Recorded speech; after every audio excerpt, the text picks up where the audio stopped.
अस्सलाम वालेकुम, I am Bilal Saeed from mgsoft.com। आज की इस वीडियो में VB ASP.NET MVC web application की जो बेसिक चीज़ वो हम सीखेंगे। वीडियो में हम समझेंगे कि ASP.NET MVC जो एप्लीकेशन होती है वो किसी भी यूज़र को जो वेब पेज है वो किस तरह से दिखाती है। कि जब एक यूज़र अपना ब्राउज़र खोलता है और कुछ भी वो यहाँ पर लिख कर जब एंटर करता है तो हमारी जो वेब एप्लीकेशन है MVC में वो उसको किस तरह से हैंडल करती है और किस तरह से यूज़र को जो हमारा मेन पेज है या होम पेज है वो दिखाती है। या फिर यूज़र कोई मेन यूआरएल के आगे स्लैश लगाकर कोई अपना मतलूबा टैग देता है तो उसको ये किस तरह से हैंडल करती है। तो चलिए शुरू करते हैं। न्यू प्रोजेक्ट यहाँ पर हमारे पास है इस वक्त 2012 विजुअल स्टूडियो। यहाँ पर मैं ले रहा हूँ विजुअल स्टूडियो में वेब, और वेब में है ASP.NET MVC for web application. अगर आप इससे कोई हायर वर्जन यूज़ करते हैं MVC 5 या उससे हायर, तो ये जो बेसिक कॉन्सेप्ट है ये आपको वहाँ पर भी काम देगा। यहाँ पर इसको हम करते हैं, वेब का नाम लिखते हैं और यहाँ पर लोकेशन आप देकर इसको ओके करें। एम्प्टी आपने यहाँ पर रखना है और इसको हम ओके करवा देते हैं। अभी हमने ये एप्लीकेशन स्टार्ट की है। यहाँ पर हम इसको इस मौके पर स्टार्ट करते हैं गूगल क्रोम। इसके अंदर हमारा डिफ़ॉल्ट ब्राउज़र है इस वक्त। आप ये देख रहे हैं ये मेरा मेन यूआरएल है, इसने खुद ही बनाया है localhost:61306। अब देखते हैं कि हमारे पास यहाँ पर सबसे पहले क्या रिज़ल्ट आता है। यहाँ पर हमारे पास एक एरर आया है। ये एरर क्यों आया है इस पर बात करने से पहले हम देखते हैं एक छोटी सी समरी कि MVC वेब एप्लीकेशन किस तरह से काम करती है जब कोई यूज़र कोई भी यूआरएल लेकर एंटर करता है। यहाँ पर आप देख रहे हैं पहला स्टेप क्या होता है कि यूज़र ने अपना ब्राउज़र खोला, एक यूआरएल लिखा और उसको एंटर किया। MVC जो हमारी एप्लीकेशन है उसने क्या करना है, उसने इस यूआरएल को लेना है, इसके आगे उसने स्लैश लगाकर एक कंट्रोलर का नेम लिखना है और उसके आगे उसने स्लैश लगाकर एक एक्शन का नेम लिखना है और उसके बाद उसने सर्च करना है कि क्या ये यूआरएल इस कंट्रोलर और इस एक्शन के साथ मौजूद है या नहीं। अगर तो ये मौजूद है तो ये ओके करवाएगा, अगर ये नहीं मौजूद तो ये एरर देगा, जैसे कि इस वक्त हमारे पास एरर आया है। अब सवाल ये पैदा होता है कि ये तो हमारे पास मेन यूआरएल है जो कि यूज़र ने इसको दे दिया। अब इसने इसके आगे स्लैश लिखकर कौन सा कंट्रोलर लिखा और उसके आगे फिर स्लैश लिखकर इसने कौन सा इंडेक्स लिखा या कौन सा एक्शन लिखा। इसका फ़ैसला कहाँ से होता है? इसका फ़ैसला होता है यहाँ पर आपके पास, ये आप देख रहे हैं हमारे पास ये एक फ़ोल्डर है राइट साइड पर ऐप स्टार्ट, यहाँ पर है रूट कॉन्फ़िग। इसके अंदर रूट कॉन्फ़िग पर मैं डबल क्लिक कर रहा हूँ। यहाँ पर हमारे पास ये एक लाइन है डिफ़ॉल्ट्स आप देख रहे हैं। इस लाइन के अंदर आपको दो चीज़ें नज़र आ रही हैं। कंट्रोलर है हमारा जो डिफ़ॉल्ट वो है होम और एक्शन है हमारा इंडेक्स। अब होगा क्या कि जैसे ही यूज़र ने इसको एक यूआरएल दिया, इसने उसके आगे कंट्रोलर का नेम लगाया। बैकग्राउंड में नेम क्या था? नेम था होम। उसके बाद इसने क्या किया, स्लैश लगाया खुद ब खुद, उसके आगे एक एक्शन का नेम लगाया। एक्शन क्या था हमारे पास? इंडेक्स। अब ये क्या हो गया, अब ये हमारे पास जो था ये कुछ इस तरह से इसका पैटर्न बना। ये हमारे पास था मेन यूआरएल, यहाँ पर इसने लिया, इसके आगे इसने क्या लिखा, इसने लिखा होम और इसके आगे इसने लिखा इंडेक्स। कहाँ से देख के? इसने लिखा यहाँ से देख के, इस जगह से देख के। इसने देखा कि होम नामी कोई कंट्रोलर मौजूद है और फिर होम नामी कंट्रोलर में एक एक्शन या फंक्शन इंडेक्स नामी मौजूद है। जब इसको ये दोनों चीज़ें नहीं मिली तो इसने हमें यहाँ पर एरर दे दिया। तो आइए अब हम ये दोनों चीज़ें बनाते हैं और उसके बाद आके फिर इस वेब को रिफ़्रेश करते हैं। देखिएगा यहाँ पर मैं आया, कंट्रोलर पे मैंने राइट क्लिक किया है और यहाँ पर ऐड, यहाँ पर कंट्रोलर, इसका नाम हमने क्या रखना है? होम। कंट्रोलर का लफ्ज़ आगे लाजमी रहेगा, ये आपने नहीं हटाना। इसको ऐड कर लिया, ये हमारे पास एक कंट्रोलर बन गया। इसके अंदर जो भी अपने आप कंट्रोलर बनाएंगे ऑटोमेटिकली एक फंक्शन है वो जो इसके अंदर लिखा होगा, वो फंक्शन क्या है, उसका नाम होगा इंडेक्स। और ये हमें क्या देगा? इसका काम सिर्फ इतना होगा कि ये हमें एक व्यू यानी कि एक HTML पेज हमारे ब्राउज़र पे दिखा दे। लेकिन इस वक्त हमारे पास इंडेक्स नामी कोई भी HTML पेज यहाँ पर मौजूद नहीं है। उसको हम ऐड करेंगे। यहाँ पर हमने राइट क्लिक किया और ऐड व्यू, इसी तरह रखते हुए इसका व्यू का नेम इंडेक्स ही है, इसको हमने ऐड करवा दिया।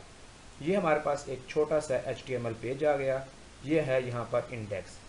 यहाँ पर इसको हम कर देते हैं अपनी आसानी के लिए होम और इंडेक्स, ताकि हमें पता चल जाए कि कंट्रोलर होम है। होम ने इंडेक्स नामी अपना जो फंक्शन था उसको कॉल किया और इस इंडेक्स नामी फंक्शन ने हमें ये वेब पेज दिखा दिया।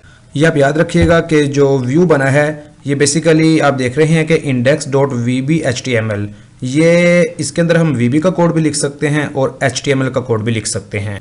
ये ऐड कोड से एंड कोड तक ये VB का कोड है और नीचे आप देख रहे हैं कि ये HTML की एक टैग लगा हुआ है। अब हम यहाँ से इसको स्टार्ट करते हैं गूगल क्रोम में, और इस वक्त आप देख रहे हैं कि हमारा जो पहला वेब पेज था वो हमारे सामने आ गया, जिसके ऊपर सिर्फ हमने एक लाइन लिखी थी।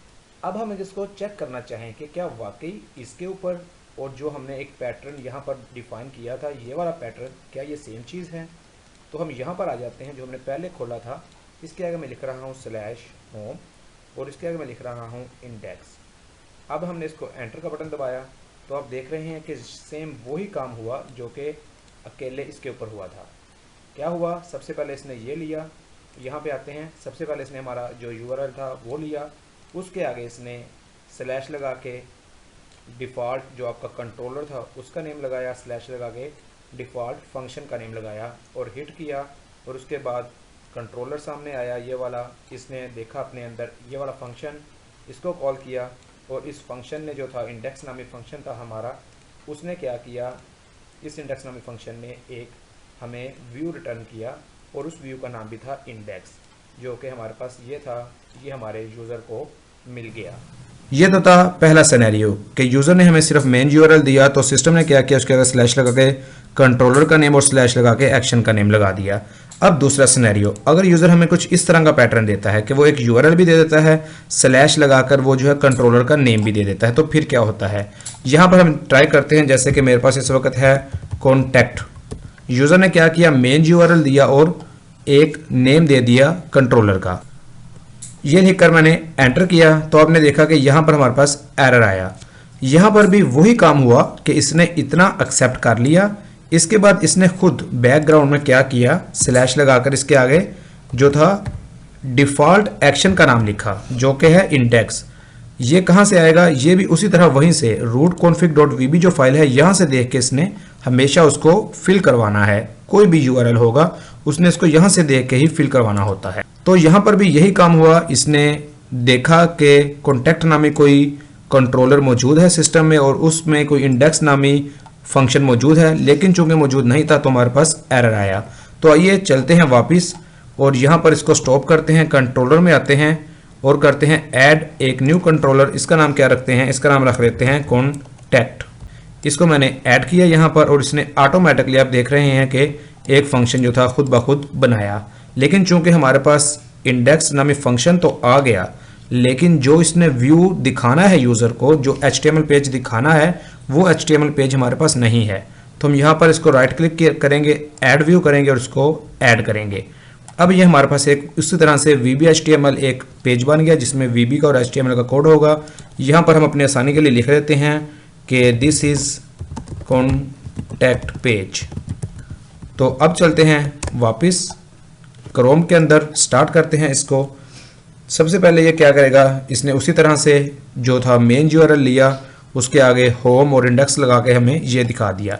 अब हमें चाहिए कॉन्टैक्ट वाला, यहाँ पर हम लिख देते हैं कॉन्टैक्ट और मैंने इसको एंटर किया तो आप देख रहे हैं कि ये हमारे पास कॉन्टैक्ट पेज आ गया। कहाँ से आ गया, उसी तरह इसने क्या किया, इसने स्लैश लगा के इसको इंडेक्स दिया और ये हमारे पास वही पेज आ गया। अब हम एक और काम करते हैं, एक और व्यू बनाते हैं इसी कॉन्टैक्ट कंट्रोलर के अंदर और देखते हैं कि क्या वो हमें बाय डिफ़ॉल्ट शो होता है या यही इंडेक्स वाला ही शो होता है। तो चलिए वापस चलते हैं, यहाँ पर हमारे पास आते हैं और ये हमारा कॉन्टैक्ट कंट्रोलर है। इसके अंदर मैं एक और फंक्शन डिफाइन कर देता हूँ, इसको कॉपी करके पेस्ट करते हैं और इसका नाम रख देते हैं शो माई नेम।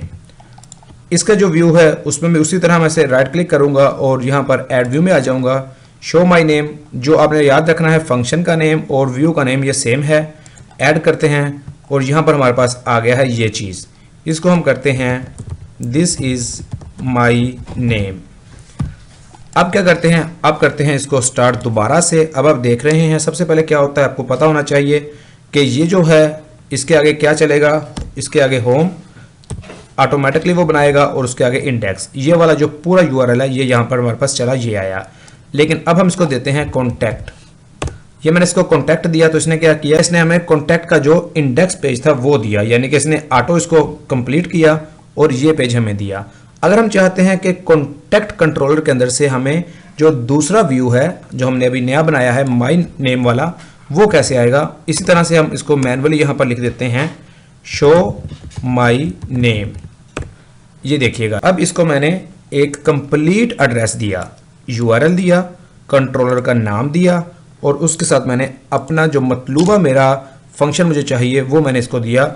और मेरे इस फंक्शन ने क्या किया, मेरे इस फंक्शन ने जो मुतलका मेरा व्यू था, जो मुतलका HTML पेज था, या उसके अंदर कुछ हमारा अगर मज़ीद भी कुछ कैलकुलेशंस मॉडल के साथ डेटाबेस के साथ कुछ थी तो वो ये करवा कर हमें यहाँ पर दिखा देता है। अब यहाँ पर एक और चीज़ इन्फॉर्मेशन के लिए, अगर हम किसी जगह डेटाबेस के साथ कोई काम कर रहे हैं, अगर हमें कुछ एडिट करना पड़ता है तो हम इसको फिर यहाँ पर स्लैश और यहाँ पर इसकी ID भी देते हैं। लेकिन चूंकि अभी हमारे पास इसकी ज़रूरत नहीं पड़ी, अगर कभी अपडेट वाला काम करना पड़ता है तो वहाँ पर हम एक और स्लैश यूज़ करके इस तरह से इसको ID भी प्रोवाइड कर देते हैं।